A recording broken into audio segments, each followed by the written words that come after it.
Has the doctor told you that you're insulin resistant and that is why you cannot lose weight? Your starting point is that your body fat is too high. You then realize that you cannot lose weight and it gets very frustrating for you. You reduce the portion sizes of your food thinking that this is going to help you lose weight and drop body fat. You stand on the scale every day or every week and you're not seeing the weight loss that you want if it's even moving at all. You're then left even more frustrated because you're not actually getting the results you want and you end up giving up. You try another method like intermittent fasting or some sort of other fad diet, which leaves you more confused because you still don't get results. And even if you drop a little bit of weight, you end up then putting it back on again, time and time again. You go to the doctor, you do some tests on your blood, and they come to the conclusion that you're insulin resistant and put you on medication. This is not the situation you want to be in, and here is how to resolve it.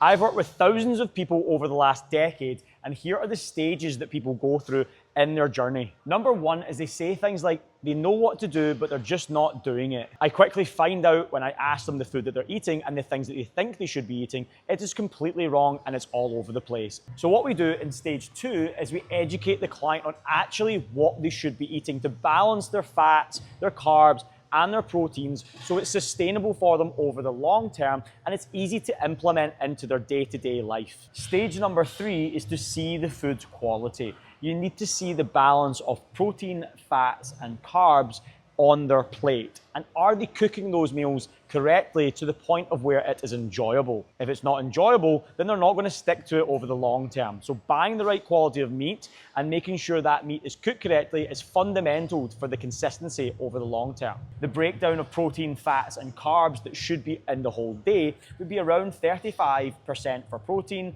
35% for fats, and about 30% for carbs. I find this a good ratio because you're making sure that the client is getting the better quality meats such as your steak, your salmon, your lamb. These are better quality as opposed to eating just no fats such as chicken, whitefish, and prawns. And what you'll find is you'll not feel the same energy level from working in those basic metrics. Stage number four is calories. Protein, fats are massively important when it comes to making sure you don't overeat. So once you have the sufficient amount, you're not going to feel like you want to snack consistently throughout the day, and you only need to eat 2, maybe 3 times in main course meals, as opposed to eating 3 main course meals and 2 snacks, and it ends up becoming unsustainable, and you completely lose track of your calories most times. Whereas if you eat the right food quality and the right amount of protein, etc., this is going to leave you with a situation where you feel more satiated, which means fuller for longer, and you don't actually have to worry about the food throughout the whole day. Stage number 5 is structure. If you're measuring yourself consistently 3-4 times a week, change it to once. Do that once a week, and if you're getting results, don't change it if it's not broken. If you're not seeing results, then you need to check if you're eating the right amount of protein and fats. This is a great thing to measure. Sitting around 110, maybe 130 grams of protein would be a great start to have.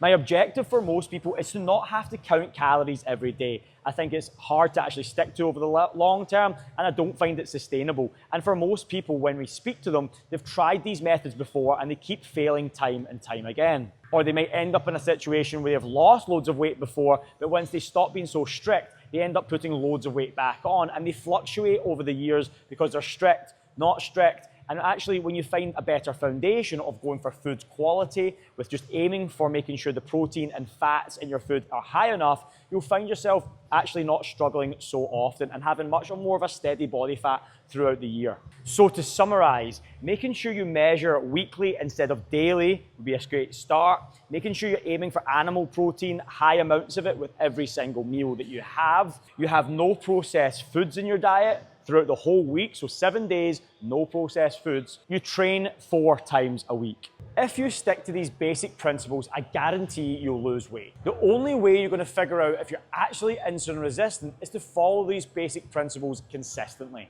Without the consistency and without following the basic nutrition principles, you're always going to be confused, thinking that there's something wrong, when actually you're just following the wrong thing.